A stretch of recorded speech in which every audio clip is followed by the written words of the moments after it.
Hey yo, mon premier c'est Oussef, mon deuxième c'est Mandela. Sentez-vous à l'aise dans mon fief. J'espère que tout le monde est là. Bienvenue sur le Transistor.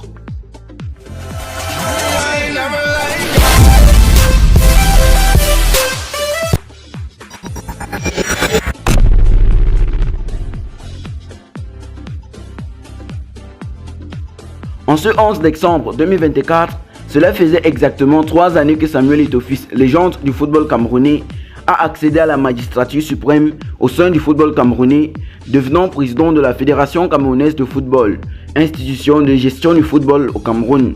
Cette journée de 11 décembre, devenue symbolique et iconique pour le football camerounais, était le théâtre d'un véritable écuménisme émotionnel entre ses détracteurs qui ressentaient des aigreurs intestines dues à l'engouement qu'a suscité le 3e anniversaire de la cession de Samuel Eto'o-Fils au trône de président de la Fédération camerounaise de football, qui mettait en valeur, une fois de plus, mais pas de trop, ce géant de football camerounais. Tout ce que ses détracteurs n'aiment pas. Et de l'autre côté, il y avait ses partisans qui exprimaient toute leur satisfaction au regard du travail qu'abat le nouveau président de la Fédération camerounaise de football depuis un certain 11 décembre 2021, en vue, disait Samuel Eto'o-Fils lui-même, de redonner au football camerounais sa grandeur passée. Dans l'objectif de savoir qui de ses détracteurs ou de ses partisans a raison, ne cherchons pas de midi à 14h. Examinons tout simplement le bilan footballistique de ces 3 années passées à la tête de la Fédération camerounaise de football. Le premier boulot de Samuel Eto'o-Fils en sa qualité de président de la Fédération camerounaise de football a consisté à booster la subvention des clubs de football locaux en vue d'améliorer l'image du football camerounais. Ainsi donc, avant l'arrivée de Samuel Eto'o, les clubs d'Elite One bénéficiaient d'une maigre subvention de 11 millions de francs CFA, une somme à peine suffisante pour subsister pendant quelques mois. Mais dès l'arrivée de Samuel Eto'o-Fils à la tête de la Fédération camerounaise de football, cette subvention est quittée de 11 millions à 48 millions de francs CFA. Les clubs d'Elite 2, quant à eux, ont vu leur subvention doubler, quittant de 7 millions de francs CFA à 14 millions de francs CFA. Au niveau des primes de compétition, c'est la même carte qui est jouée. Le club champion du Cameroun, qui recevait à peine 20 millions de francs CFA avant l'arrivée de Samuel Eto'o-Fils, aujourd'hui reçoit la grosse rondelette somme de 50 millions de francs CFA. Le vainqueur de la Coupe du Cameroun, qui percevait 10 millions de francs CFA comme prime de compétition, reçoit de nos jours plus que le double de cette somme, soit 25 millions de francs CFA. Le bilan du travail que Samuel Eto'o-Fils a fait jusqu'ici est tout simplement sensationnel, n'est-ce pas? Cependant, ce n'est pas tout. Tel un chevalier volant au secours de ses confrères, Samuel Eto'o-Fils a drastiquement amélioré les vies financières des joueurs de football au Cameroun. Au niveau des salaires, avant qu'il n'arrive à la tête de la Fédération camerounaise de football, dans le football masculin, les salaires attribués aux footballeurs étaient tout simplement aléatoires et sans surveillance aucune. Aujourd'hui, les salaires oscillent entre 100 et 200 000 francs CFA minimum. Et les footballeuses, quant à elles, ont tout simplement vu leur salaire doubler, quittant de 25 à 50 000 francs CFA minimum.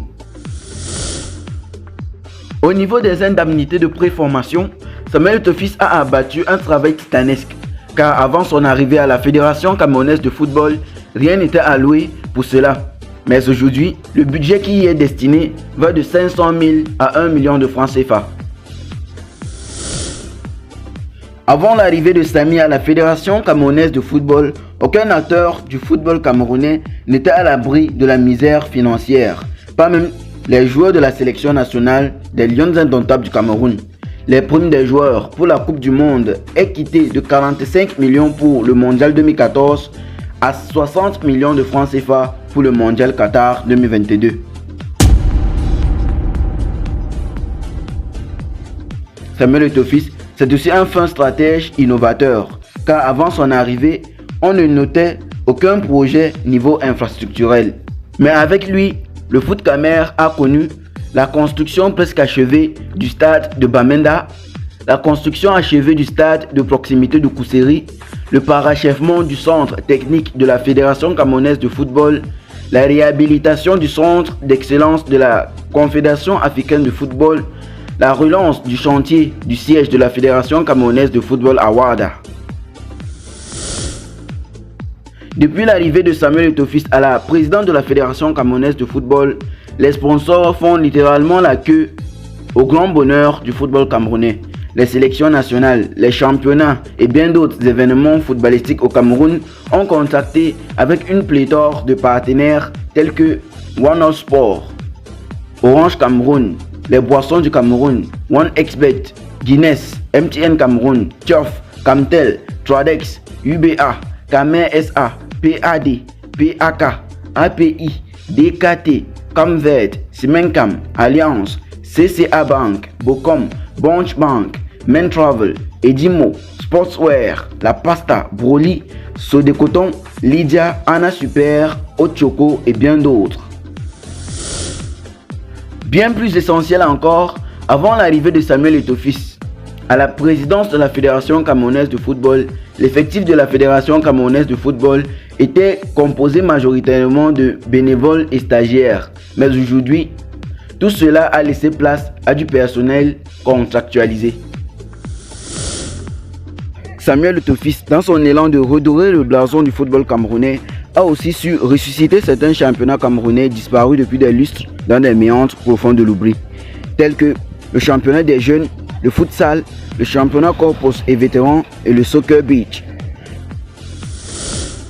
Loin de tout cela, la lutte contre la fraude dans le football camerounais, orchestrée par Samuel Eto'o, est sans relâche. Avant son arrivée à la présidence de la Fédération camerounaise de football, des joueurs âgés, très âgés même parfois, occupaient des places dans les catégories jeunes malgré leur âge très avancé et incompatible avec ces catégories. Avec Samuel Eto'o à la présidence de la Fédération camerounaise de football, les tests osseux sont systématiques et la lutte contre la fraude dans le football camerounais porte déjà ses fruits. À ce jour, le 11 décembre 2024, qui sonnait l'an 3 de son arrivée à la présidence de la Fédération camerounaise de football, il est donc clair que tous ceux qui critiquent continuellement Samuel Eto'o en sa qualité de président de la FECAFOOT sont juste malhonnêtes ou alors font preuve d'erreurs de jugement assez flagrantes. Samuel Eto'o est l'homme qu'il fallait où il fallait, car avec lui, le football camerounais se porte terriblement bien et regagne peu à peu ses lettres de noblesse d'antan. Selon moi, le travail qu'abat Samuel Eto'o à la tête de la Fédération camerounaise de football vaut tout son pesant d'or. Dis-moi ce que tu en penses dans les commentaires. Merci d'avoir suivi et à très bientôt pour un nouvel épisode des enquêtes du Transistor.